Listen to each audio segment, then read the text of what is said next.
नमस्कार। इलेक्ट्रोहोम्योपैथी के इस विशेष एपिसोड में मैं आपका प्यारा दोस्त बस्ती से डॉक्टर अनिल श्रीवास्तव आज हमारे पास सिर्फ आपसे मिलने का एक बहाना था। आज मैं कोई विषय लेकर के आपके बीच नहीं आया। विषय सिर्फ एक बहुत अच्छा सा सवाल मैं अपने इस कार्यक्रम में आने के पहले अपने पेज पर कुछ आप लोगों की टिप्पणियां देख रहा था। तो मिस्टर सुजीत ईके जी हैं, ये कहाँ के हैं ये तो मैं सर्च नहीं कर पाया अभी जल्दी में। इन्होंने लिखा है कि निकट भविष्य में हमारे 29 प्रपोजलिस्ट एक मंच पर आके एक दूसरे के भावनाओं की कद्र करते हुए इलेक्ट्रोहोम्योपैथी की मान्यता के लिए एक समन्वय समिति बनाने जा रहे हैं। और मेरा अनुरोध आपसे ये है कि आप इस समन्वय समिति को अपने विचारों से अवगत कराएं। सुजीत ईके जी, तो मैं आपको बता दूं कि मेरा किसी भी प्रपोजलिस्ट से कोई भी मतभेद नहीं है। मनभेद हो सकता है। मन का भेद और मत का भेद ये दोनों अलग अलग बातें हैं। इलेक्ट्रोहोम्योपैथी के प्रचार और प्रसार में डॉक्टर अनिल श्रीवास्तव की हर सांस समर्पित है। शर्त मेरी सिर्फ एक है कि मैं ससम्मान पूरे मनोयोग के साथ अपनी भावनाओं को, अपने अनुभव को उनके साथ शेयर कर सकता हूं, अगर वो मेरा सम्मान बना के मेरी राय लेना चाहे तो। और मेरी उपेक्षा करके सिर्फ टू द पॉइंट या अपने मतलब से हमारा उपयोग करना चाहें तो मैं ऐसी किसी भी कमेटी में अपने आप को सम्मिलित नहीं करूंगा। मैं जरूर चाहूंगा कि इलेक्ट्रोहोम्योपैथी के भविष्य के लिए मैं अपनी सेवाएं देता रहूं। अगर आईडीसी कमेटी को या हमारे 29 प्रपोजलिस्ट को ये लगता है कि डॉक्टर अनिल श्रीवास्तव के विचारों को सुना जाना चाहिए तर्क के साथ, तो एक समय रखें, एक स्थान रखें। और टू बी वेरी फ्रैंक, मैं इतना बिजी लाइफ से जी रहा हूं कि मुझे पूरे एक दिन का समय या 2 दिन का समय आउट ऑफ स्टेशन देना ये मेरे लिए कठिन कार्य है। मैं कोशिश करूंगा कि किसी जूम ऐप पर हमारी उनसे ऑनलाइन वार्ता हो जाए, हमारी बात को सुन लें। मैं तो यही अपेक्षा करता हूं कि अगर 29 प्रपोजलिस्ट मुझसे ऑनलाइन वार्ता करना चाहते हैं तो मैं उनका स्वागत करता हूं। ऑफलाइन आकर के, अगर ऑफलाइन आना है तो ऑफलाइन आने के लिए मेरी कुछ शर्तें हैं। उस ऑफलाइन शर्तों को अगर वो स्वीकार करते हैं तो मुझे अपनी बात वहां तक पहुंचाने में कोई दिक्कत नहीं है। सुजीत जी, चूंकि आपका ये सवाल हमारे फेसबुक पर आया था, इस नाते मैंने इसकी चर्चा कर दी। हालांकि अभी हमारे कुछ आलोचक इसमें आलोचना भी करेंगे क्योंकि सवाल यह है कि जलने वालों खूब जलो, अभी तो तुम जल रहे हो, लेकिन शायद अभी हमें तुम्हारी रूह को भी जलाना है। आलोचनाएं होती हैं, हर व्यक्ति की होती हैं। हमारे एक सज्जन हैं मिस्टर राजेश गीतकार जी, मैं इनका भी सवाल पढ़ रहा था और बहुत दिन बाद मैंने इनके सवाल को टच किया। हमारे 14 नवंबर 2021 के कार्यक्रम के प्रति इन्होंने लिखा था कि सब कुछ तो आदि शक्ति है, आप बीच में एंजाइम्स क्यों बार बार ले आते हैं। प्रश्न यह है कि पहले औषधियां बनी या जीव बना? पहले औषधियों की आवश्यकता हुई या जीव की आवश्यकता हुई? और जब जीव की आवश्यकता हुई, जीवन बना, जीव में अव्यवस्थाएं आई, उन अव्यवस्थाओं को व्यवस्थित करने के लिए औषधियों की आवश्यकता पड़ी। और जब औषधियां खोजी गई तो औषधियों के गुण और धर्म खोजे गए। तो औषधियों के गुण और धर्म खोजने पर जब ये लगा कि इलेक्ट्रोहोम्योपैथी की औषधियां वनस्पतियों से निर्मित हैं, तो वनस्पतियों में ऐसी कौन सी खूबी है जो जाकर के किसी जीवित कोशिका के या जीवित कार्यप्रणाली के सिस्टम को सेट कर देती है और शरीर को रोग मुक्त कर देती है। जब हम ये सवाल करते हैं किसी से तो मंथन और चिंतन करने पे इसका उत्तर सीधा सा केवल और केवल वनस्पतियों की एंजाइम्स ही मिलती हैं, इसके अतिरिक्त कुछ नहीं मिलता। आदिशक्ति या आर्ट फोर्स, जिसे हम सूर्य की ऊर्जा कहते हैं, जो फोटॉन के रूप में पृथ्वी पर आती है, इस पर बहुत चर्चा मैंने की और कई बार चर्चाएं इस पर हुई।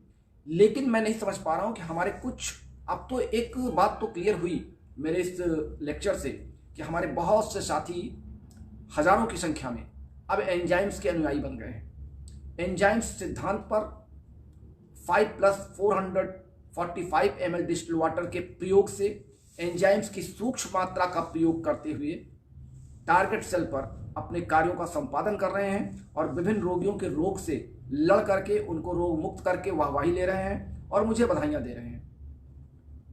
लेकिन ये बधाइयां मुझे नहीं है, ये इलेक्ट्रोहोम्योपैथी के रिसर्च को है, इलेक्ट्रोहोम्योपैथी के शोध को है, इलेक्ट्रोहोम्योपैथी के शोध कार्यों को है। कम से कम एक पूरे देश में इलेक्ट्रोहोम्योपैथी का नाम गूंजने लगा। जहां पर मैं देखता था पिछले 5 साल के पहले कि लोग इलेक्ट्रोहोम्योपैथिक चिकित्सक कहने में शर्माते थे, कम से कम आज ये जागरूकता आई कि आप अपने आप को गर्व से इलेक्ट्रोहोम्योपैथिक चिकित्सक कह सकते हैं। बातें बहुत सी हैं।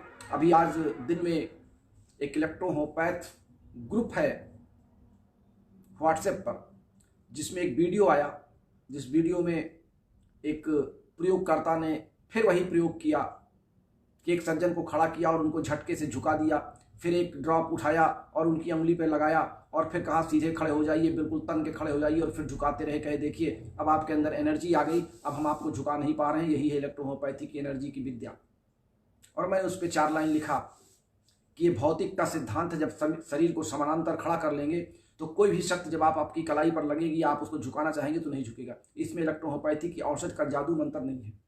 और यह प्रयोग 2012 में प्रयागराज के रामबाग के हॉल में एक बार किया गया था, और वहाँ पे नासा के वैज्ञानिक मालवीय जी, जो हमारे पूर्व राष्ट्रपति APJ अब्दुल कलाम के साथ काम करते थे, वो भी उस मंच पर थे और मैं एज एंकर उस स्टेज पर था। और जैसे ये प्रयोग किया गया और प्रयोग के बाद इसको साबित नहीं कर पाए तो वहाँ पे हंसी और ठठाकों की गूंज हुई और इलेक्ट्रोहोम्योपैथी की वहाँ पर बदनामी भी हुई थी।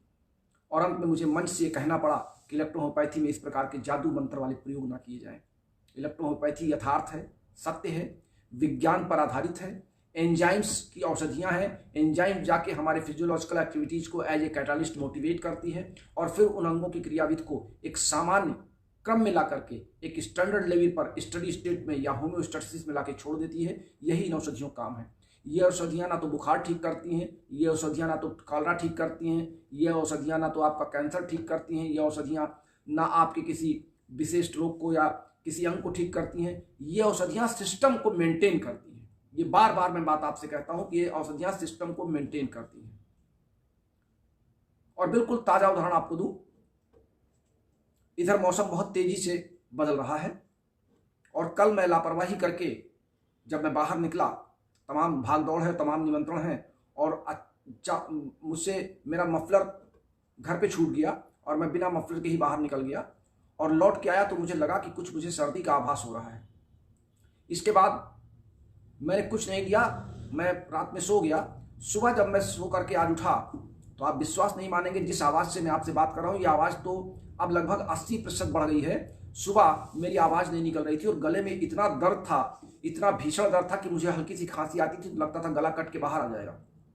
मैं समझ नहीं पाया कि इतनी जल्दबाजी में ये क्या हुआ। फिर मैंने P3 और C13 की 10-10 ड्रॉप गुनगुने पानी में डाला और उसको 3 से 4 बार 15-15 मिनट पे मैंने लिया, कुछ देर अपने मुख में रखा। तो मैंने देखा कि उसके तुरंत बाद मुझे खांसने पर दर्द कम हो गया और कफ निकलने लगा। यानी रात भर में जो ठंड लगी उससे म्यूकस मेम्ब्रेन इतना प्रभावित हुआ कि मुझे कफ जमा मेरे गले में और गले के पूरे इस पोर्शन को उसने चोक किया। अब जब गले को चोक किया तो वहाँ पे कफ हमारे लैरिंग्स में, जो हमारे बोलने का जो वोकल कार्ड की जो सीढ़ियाँ बनी होती हैं इसमें, वहाँ पे फंसे हुए थे, जिससे जब हम खांसते थे या ज़रा सा तेज बोलते थे तो हमारे गले में बहुत चिलकन या दर्द होता था।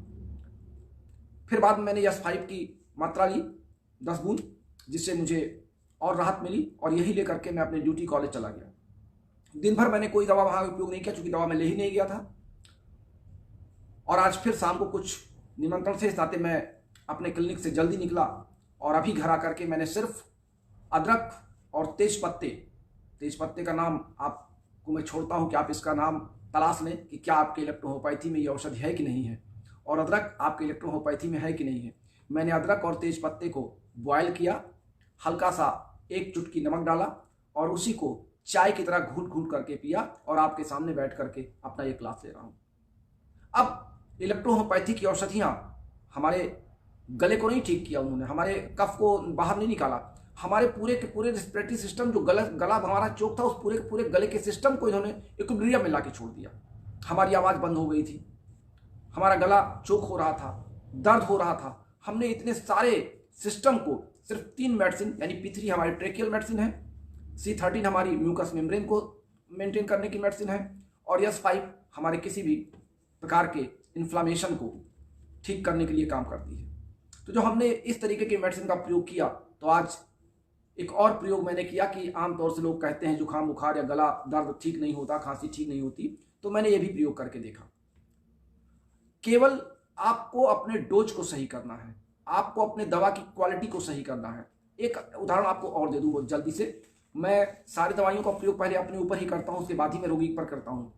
मेरा ये राइट साइड का जो कंधा है, मेरे क्लिनिक का शटर जो है वो बहुत टाइट है, और जब मैं कभी कभार मेरे असिस्टेंट लोग नहीं होते तो मुझे खुद उठाना पड़ता है, और अपना काम करने में मुझे शर्म भी नहीं आती है। मैं झाड़ू भी लगा लेता हूँ अपनी क्लिनिक पर, आवश्यकता पड़ी तो पोंछ भी लेता हूँ अपनी शीशियों को।